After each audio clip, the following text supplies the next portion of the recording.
Hey, what's up YouTube? Back again. Anyway, today's video is going to be about the Raven Guard. I don't know anything about them. I just know they have the pointy beaks on their helmets. But like in the last video, I've seen Black Templar with that pointy thing on their helmet as well. So I don't know if it's a general thing that Space Marines can wear or can't wear, and Raven Guard just specifically choose to have that as their armor. But I'm pretty sure that we'll see in this video, or hopefully they'll talk about it. This is 40K Theories. The link to the channel is in the description. Let's get to the video. All right. Hello everyone, this is Remlace from 40K Theories, and welcome to this new episode of 40K Lore for Newcomers. For this episode, nominated on Patreon by The Mecha Knight, we will be taking a brief look at the Raven Guard Space Marine chapter. This video will be a brief overview for certain events that may be explored in greater depth within additional videos in the future. So without further ado, let's begin. The first axiom of victory is to be other than where the enemy desires you to be. The first axiom of stealth is to be other than where the enemy believes you to be. The first axiom of freedom is that justice without force is powerless. Force without justice is tyranny. The Raven Guard are a loyalist Space Marine chapter that has served the Imperium of Man faithfully since the dawn of the Great Crusade, created as the 19th Legion of the Legione Astartes. Like all Space Marines, the warriors of the Raven Guard are genetically enhanced transhuman super soldiers that are larger, stronger, and more resilient than baseline humans. Okay, the thing about the beak thing I'm seeing right now is it's optional.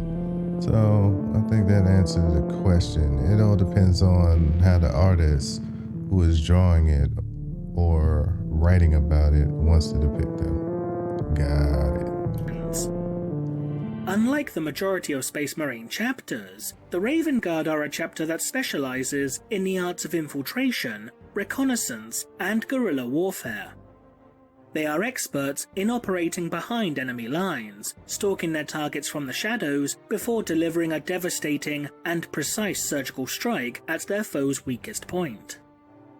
To complement this method of engagement, the chapter also makes heavy use of rapid reaction units such as assault squads, gunships, land speeders, and drop pods in order to act as the proverbial dagger that slits their enemy's throat. However, while the battlefield records of the Raven Guard may indeed prove exemplary, the gene seed of the chapter has begun to deteriorate, not only developing a number of flaws, but also making it incredibly difficult for the chapter to recruit new battle brothers in order to replenish the losses accrued through battle. Despite the chapter regularly operating whilst under strength, this has not detracted from their eagerness to continue their battles against the enemies of mankind, and the Raven Guard will not hesitate in utilizing their entire arsenal if it means claiming victory for the Imperium. Forget nothing, forgive no one.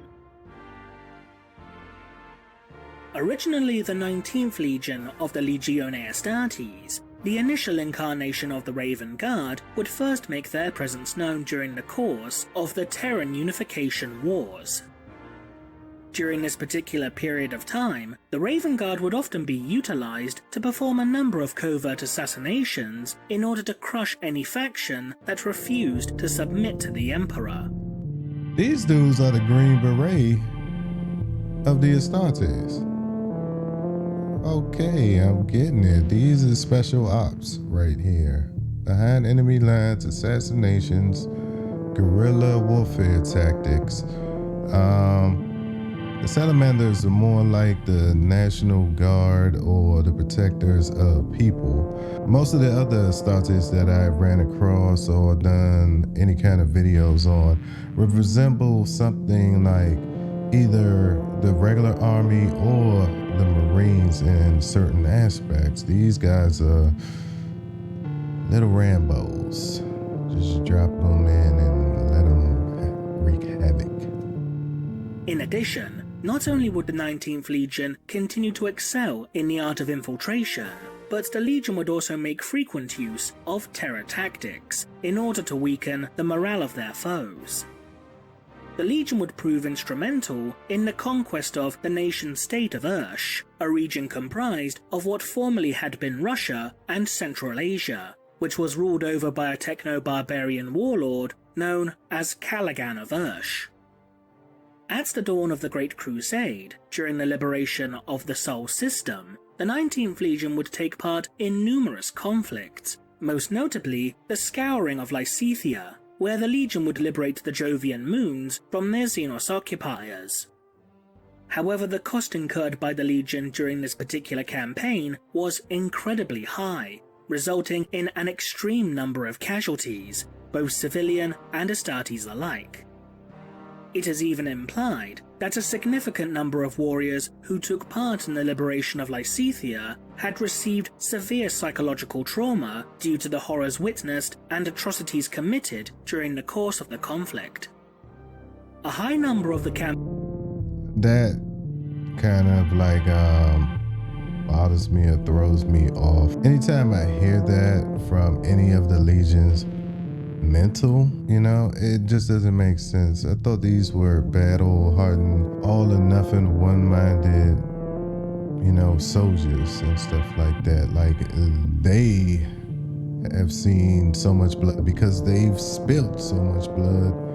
Anyway, I don't get it when they say that. campaign's veterans would even be recalled from active service by the masters of the Emperor's gene forges, never to be seen again. As a result of this, the surviving veterans of the campaign would don their armor with Jovian runes, to not only serve as a reminder of their victory, but to also commemorate the losses suffered by the Legion. Over the course of the Great Crusade, the 19th Legion would frequently act in support of the 16th Legion, the Lunar Wolves, where they would often act as an occupation and anti-insurgency force. The Primarch of the Lunar Wolves Legion, Horus Lupercal, would express his appreciation for the skills and battlefield. I'm gonna get to Horus. Now I know that he is with the Hounds, so it's coming. Prowess provided by the 19th Legion. Approximately 100 years after the commencement of the Great Crusade, the Legion would be reunited with their Primarch Corvus Corax, who was discovered upon a moon orbiting the forge world of Kiavar named Lycaeus. Corax would take command of the Legion shortly thereafter, dubbing them as the Raven Guard, and would proceed to bring Kiavar itself into compliance, transforming it into the primary recruitment world of the Legion.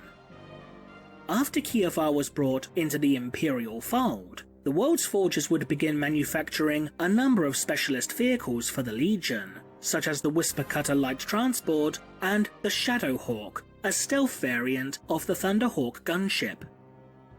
The Raven Guard would then begin to make alterations to their battle doctrine, as Corax was disgusted by the notion of his Legion being used as terror troops and as an oppressive occupation force, as they reminded the Primarch of the Kiavaran tech guilds that he fought against during his youth.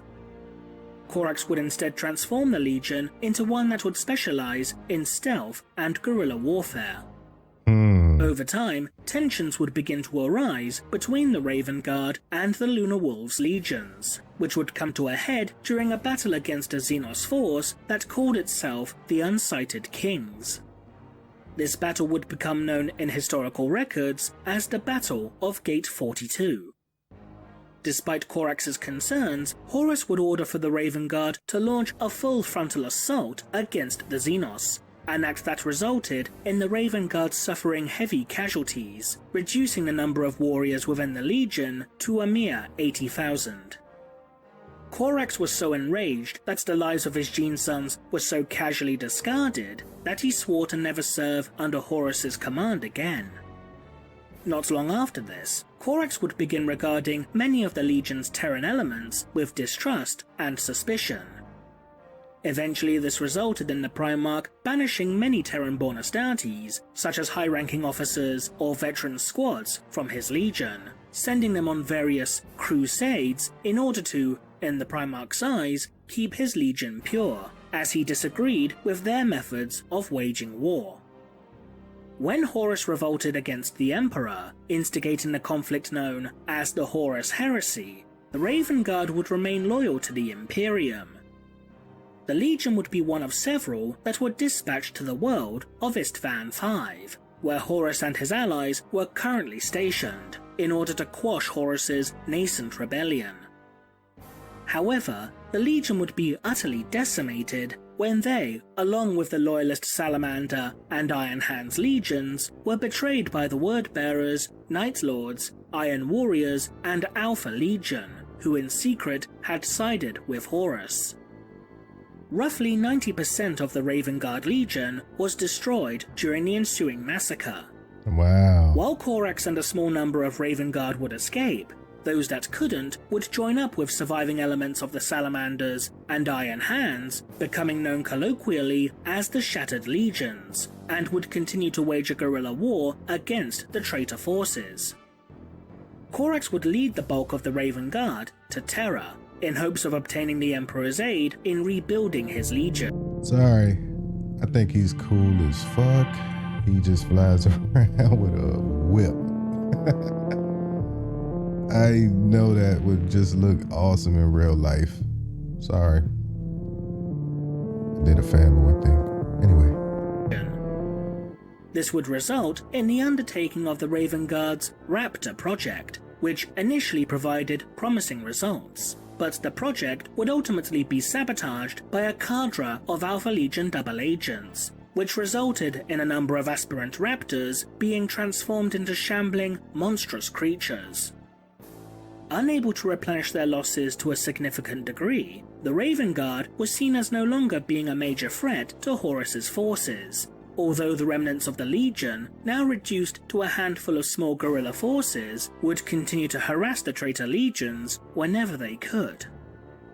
Following the aftermath of the heresy, Corax would willingly accept the terms of Rabute Guilliman's Codex Astartes, splitting the remnants of his legion into a number of chapters. A few years after this, Corax would choose to abandon his legion, as he journeyed into the warp space rift known as the Eye of Terror, where his last recorded words were simply nevermore. Wherever you tread, tread lightly. We are closer than you think, and our blades are sharp. Over the next 10,000 years, the Raven Guard would continue to eagerly combat the enemies of mankind, claiming many noteworthy victories for the Imperium. While the chapter would combat against a number of Xenos and heretical forces, the Raven Guard's most notable campaigns would arguably be those against the Xenos race known as the Tau. During the later years of M41, at the height of the Tau Empire's third sphere of expansion, the Raven Guard would serve as one of the primary Imperial forces that sought to prevent the Tau from expanding the boundaries of their empire. The first and largest conflict of the war was the battle for Mughalath Bay, which saw a decisive Tau victory. In response to this, Imperial forces led by the Raven Guard's chapter master, Corvin Severax, would stage a deliberately slow retreat to the world of Volturis, in order to lure the pursuing Tau forces into an ambush. The attack would prove successful, inflicting a sizable number of casualties upon the Tau, although some of their number, including Commander Shadowsun, would successfully avoid destruction and escape. Shadowsun would then launch a new offensive, which would lead to the Prefecture campaign. The fighting upon Prefecture between Imperial and Xenos forces would prove to be incredibly bloody and brutal, with both sides suffering from heavy losses. In an attempt to end the conflict with a single decisive blow, Severax would attempt to assassinate Commander Shadowsun. The chapter master would be duped into slaying a decoy of the Tau commander, before he himself was struck down by Shadowsun. Shadow Captain Kayvan Shrike, seeking to avenge the death of Severax, would launch a desperate counterattack to reacquire the gene seed of the slain Astartes. Despite their best efforts, Imperial forces were eventually forced to withdraw, which would allow for a massive influx of Tau reinforcements to successfully make planetfall. However, as a result of his actions, Shrike would become the new and current chapter master of the Raven Guard. Despite the losses that the chapter had incurred, the Raven Guard remained undaunted. With the aid of the other surviving Imperial forces, the Raven Guard would launch another assault against the Tau, successfully recapturing Mugalaf Bay from the Xenos. Eventually, thanks to the Raven Guard's efforts, the Tau would be forced to withdraw before retreating towards the heart of their empire. Victoris aut mortis. The Raven Guard are a Codex-compliant chapter who closely adhere to the tenets of the Codex Astartes, although the chapter does diverge in certain areas, particularly in regards to the designations given to specific ranks. For example, the chapter master of the Raven Guard is known by the term Master of Shadows, while captains are often known as Shadow Captains. The warriors of the chapter have been known to adopt fatalistic or melancholic mindsets, although they still remain eager to battle against the enemies of mankind. When potential aspirants seek to become inducted into the chapter, they will be tasked to stalk the forests of Kiavar in order to hunt a raven with only their wits and bare hands. This proves to the chapter's Masters of Recruitment that a prospective aspirant bears an aptitude for stealth, and that he is capable of striking unheard and unseen from the shadows. The skulls of these ravens will then be made into totems that are worn by the Astartes, known as corvia, which serve as a physical representation of the warrior's honor. Should a Raven Guard fall in battle, then one of his battle brothers will claim his corvia in order to bear it, and by extension his fallen brother's honor, into battle, before it is eventually buried within the heart of the Kiavaran forests. The gene seed of the Raven Guard suffers from a number of notable flaws. The implants of the Raven Guard have a high percentage of being rejected by an aspirant's body, forcing the chapter to repeatedly rely upon the purer and more stable gene seed stocks from Terra's gene vaults for the purpose of creating new Astartes. This causes the chapter's recruitment and gene seed implantation process to be a far slower and more carefully measured affair, forcing the Raven Guard to regularly operate whilst under strength. The gene seed of the chapter is no longer capable of producing the Becher's gland or mucrinoid organs, which prevents the warriors of the Raven Guard from producing acidic saliva or operating efficiently within extreme temperature environments. In addition, the melanchromic organ of the chapter displays its own defects, causing the skin of a Raven Guard to become deathly pale, as well as darkening their hair and eyes to a deep black. Despite these flaws, the Raven Guard's gene seed is noted to be far more stable than that of a number of other first founding chapters. And that concludes this episode of 40k Lore for Newcomers. If you liked this video, consider supporting us. That's the video. I did learn something. I like their Primarch. Their war tactics are guerrilla, most definitely. I think they're good. Great asset to the Emperor's army. Every army needs their version of the Green Berets to go behind enemy lines and cause havoc and disrupt, the line, as it were. Anyway, you could have been anywhere watching anything, but you were here with me. So I thank you. Till next time, I'm KHG. Peace. I need you to go into the forest, find a raven, and catch it with your bare freaking hands. Good luck. I